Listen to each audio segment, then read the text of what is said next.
बेलाइखे मरकजाक हातिओ मानैखोनै आसोखेनो आकारजाक सामं सित्रा खलायलायमानि रक तै बोरिजगनि साकाव बो सालब्रुम सातक पितक याक सुलुक मुलुक खलायमुंनि पाटिमुं कासाबै तंगो बाबायसा फाइसिं केफेक मानैखोनै याकतुन चालायमानि बानिया खलायमानि रक बहायनो आकारि तंखा हास्ते गोनांगै आबरकनो कासुनानि सानै हास्ते कितिंगै कतर खरां तिसनानि थांगै तंगो प्रदेश कांग्रेस O Agostani फाइनै बोसकांनि 5 सालमारिनि सिमि हाति बारसा रमै खरां तिसानाय त्रिपुरा प्रदेश कांग्रेस हनै साक्लाय रोजाखा বক্তব্য বলতে লজ্জা হয়। উনি তো আর মোদিজি না, উনি একজন অধ্যাপক ডাক্তার, এটা সকলেই জানেন। আমরাও ছোটবেলা থেকেই ওনাকে চিনি জানি, অধ্যাপক ডাক্তার হিসাবে ওনাকে দেখেছি।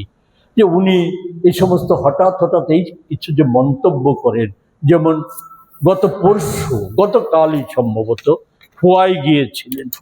খোয়াইয়ে আপনারা জানেন আমরা কংগ্রেস থেকে এই সম্প্রতি 4টি জায়গায় আমরা জাতীয় সড়ক নিয়ে বাধ্য হয়েছিলাম অবরোধ করতে।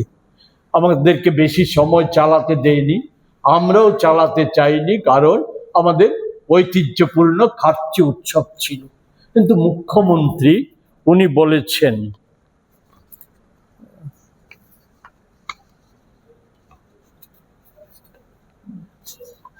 যে প্রধানমন্ত্রী যেখানে বলছেন যে আমাদের এই জাতীয় সড়ক নির্মাণের ক্ষেত্রে আমাদের যে সঠিক পরীক্ষা নিরীক্ষা করে যাতে নির্মাণ কাজ হাতে নেওয়া হয়, আমরা আশা করব এ করেই হয়েছে। তো মুখ্যমন্ত্রী স্পেস টেকনোলজি, সরি ভালো কথা মনে করে দিয়েছে, স্পেস টেকনোলজি। তো মুখ্যমন্ত্রী এটা না বুঝার কথা নয়, কিন্তু মুখ্যমন্ত্রী কি বলেছেন খোয়াইয়ে, এই যে রাস্তা এই অবস্থা, খাল হয়ে গেছে, ক্ষেত হয়ে গেছে, পুকুর হয়ে গেছে, শুধু জাতীয় সড়ক না, পিডব্লিউডির সড়ক বা অন্য সব সড়ক, মিউনিসিপ্যালিটির সড়ক। ওই দিন পুরনো মহাকরণের সামনে দিয়ে যাচ্ছিলাম, যেতে যেতে আমার মতো মানুষের এই অবস্থা। আমার হঠাৎ মনে হলো আমাদের এই রাস্তা দিয়ে যদি কোনো গর্ভবতী মা IGM হাসপাতাল বা জিবি হাসপাতালে যেতে চায়, প্রসব তো গাড়িতেই হয়ে যাবে বা অটোতেই হয়ে যাবে, এমন হচ্ছে অবস্থা। মুখ্যমন্ত্রী বলেছেন দায়ী হচ্ছে আমাদের মাটি আর জল। যেন এটা নূতন করে মানিক সাহা মুখ্যমন্ত্রী হওয়ার পর আমাদের মাটি এসেছে, আমাদের জল এসেছে, বৃষ্টির জল এসেছে। আবার ওনাকে পাশে রেখে আমাদের পূর্ত সচিব গিত্তে সাহেব উনি বলে দিয়েছেন যে না, নিম্নমানের কাজের ফল। এবং আপনারা সকলে অবগত আছেন, গত কিছুদিন আগে কেন্দ্রীয় সড়ক পরিবহন দপ্তরের মন্ত্রীর সাথে বৈঠকে আমাদের এই সরকারের প্রথম মুখ্যমন্ত্রী, উনি দায় এড়াতে পারবেন না, কিন্তু উনি একটা কথা বলেছেন সড়ক নির্মাণ নিয়ে, যে সরকারের রিপোর্ট আর বাস্তবের সাথে মিল নেই। আমাদের প্রাক্তন মন্ত্রী এই রাজ্যের, উনি বলেছেন যে ব্যাপক ঘোটালা দুর্নীতি সড়ক নির্মাণ নিয়ে। প্রশ্ন হচ্ছে এসবের দায় কার, কোথায় যাচ্ছে অর্থ? মানুষ জানে, আগেই বলে নিয়েছি। সরকার জানে না, এটা বললে ভুল বলা হবে। পুলিশ জানে না, এটা বললে ভুল বলা হবে। সবকিছুই জানে। ফলে এই জায়গায় দাঁড়িয়ে আরেকটা গুরুত্বপূর্ণ জায়গা না বললেই না, প্রতিদিন লাফিয়ে লাফিয়ে যে মন্ত্রী বলে কৃষক কল্যাণ, কৃষক উন্নয়ন, এটাই দেশের ভবিষ্যৎ, এটাই উনার স্বপ্ন। অথচ বাস্তব অবস্থা কি? 8.5 বছরে হাজার হাজার কানি জমি এই ছোট্ট রাজ্যে আবাদি পড়ে আছে। প্রধান কারণ সেচ নেই, আরেকটা কারণ ব্যাপক দুর্নীতি ঘোটালা। কি হচ্ছে? কৃষি যন্ত্রপাতি নিম্নমানের, বীজ সার নিম্নমানের, কীটনাশক নিম্নমানের, সরবরাহকারী সংস্থা আর ক্রেতা জামাই শ্বশুর সম্পর্ক। বাকিটা আমি বলবো না, সকলেই জানেন, পত্র পত্রিকায় প্রকাশিত হচ্ছে, খোঁজ নিয়ে দেখবেন। শুধু একটা কথা স্মরণ করিয়ে দেই, এই যে এটা চাপা থাকবে না। আজকে আসামের মন্ত্রীর মেয়ে আজকে প্রশ্ন তুলে দিয়েছে, বাবা এটা কি হচ্ছে? এই ছাত্র ছাত্রীদের নিয়ে ছিনিমিনি খেলা। গুজরাটের মন্ত্রীর মেয়ে বিজেপির মন্ত্রীর প্রশ্ন তুলে দিচ্ছে, এই রাজ্য প্রশ্ন করবে এত টাকা এলো কোত্থেকে? সন্তান নাতি নাতনি অনেকেই প্রশ্ন করবে এত টাকা এলো কোত্থেকে, এটা এটা কি করে এলো, এত তো আমাদের ছিল না। এই প্রশ্নের সম্মুখীন হতে হবে, এই দিন চলে এসেছে, আর নীরবে মেনে নেবে না। তাই আমি কথা না বাড়িয়ে যেটা বলবো, যে সর্বক্ষেত্রেই চূড়ান্ত ব্যর্থ সরকার। সর্বক্ষেত্রে ট্রাফিক নিয়ে ছিনিমিনি খেলা হচ্ছে। ওই ট্রাফিকের যেটি পরিবহন মন্ত্রী, মূল ট্রাফিকের দায়িত্ব না, পরিবহন সমস্যার ক্ষেত্রে ট্রাফিক একটা গুরুত্বপূর্ণ ভূমিকা পালন করে। ওনাকে আপনাদের মাধ্যমে প্রশ্ন রাখতে চাই, অনেক খেলা খেলেছেন। কখন মিটার অটোতে, মিটার অটো, কখনো লাল রং নীল রং, সবুজ রং হলুদ রং, কার্যত কি হয়েছে, কাকে পাইয়ে দিয়েছে, কাকে ক্ষতি করেছে, এগুলি আমি বিশদে বলবো না। আপনারা বুঝতে পারেন, রাজ্যবাসী বুঝতে পারছেন, অটো শ্রমিকরা বুঝতে পারছেন।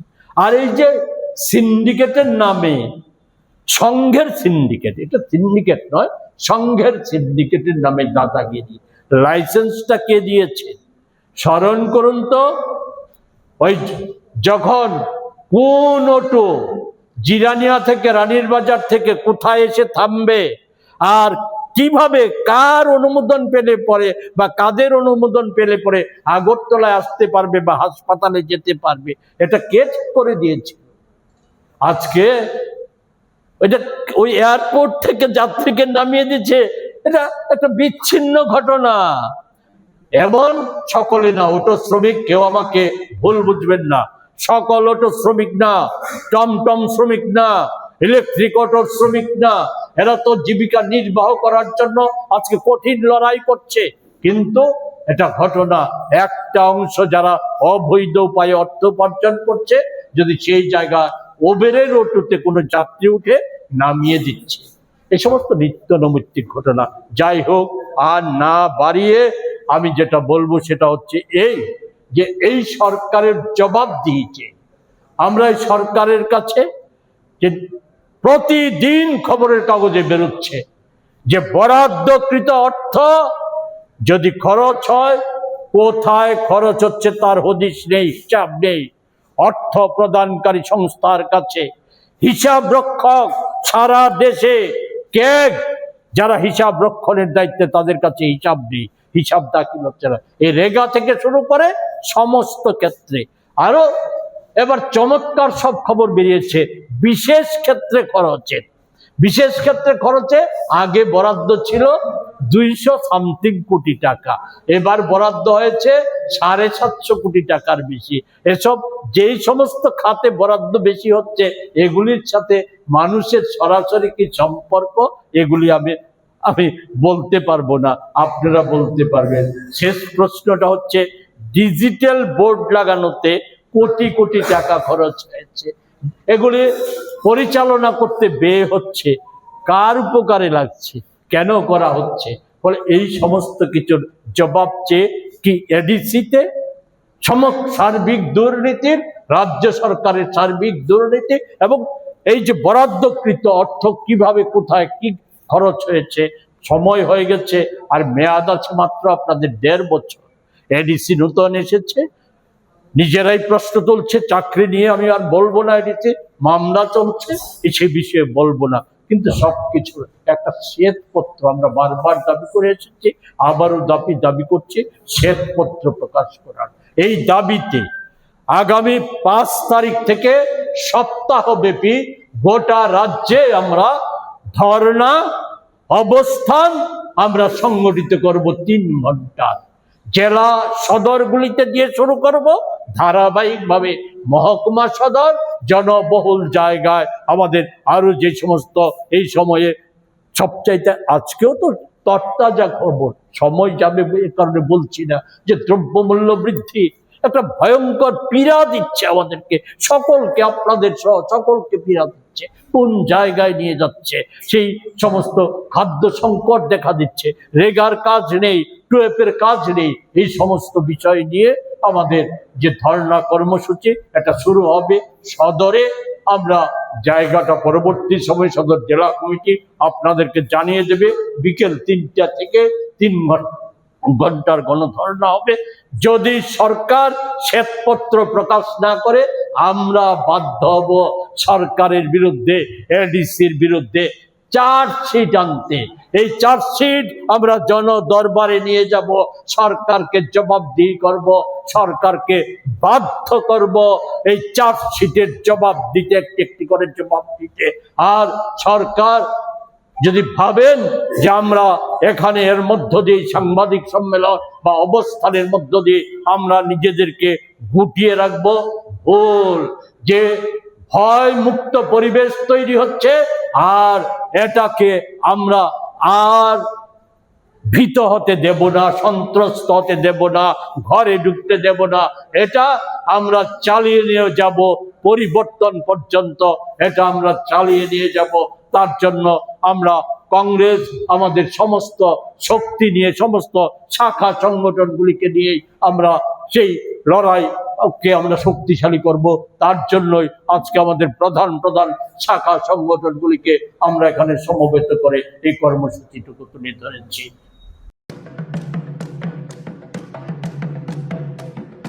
गोथार केरमताइनो रोगसावै हास्तेनि तै हायगनि जत लोकरगनो खुलुमा तै हामजागमा याफारो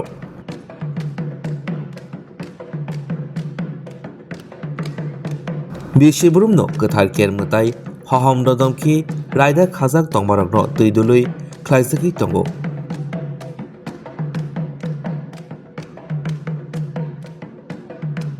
हास्तेनि हामक्राय कामिनि हामक्राय लोको हामक्रायनि बागै गोथार केर हहम ददमके ख्लाइजागो बिसिबुरुमनो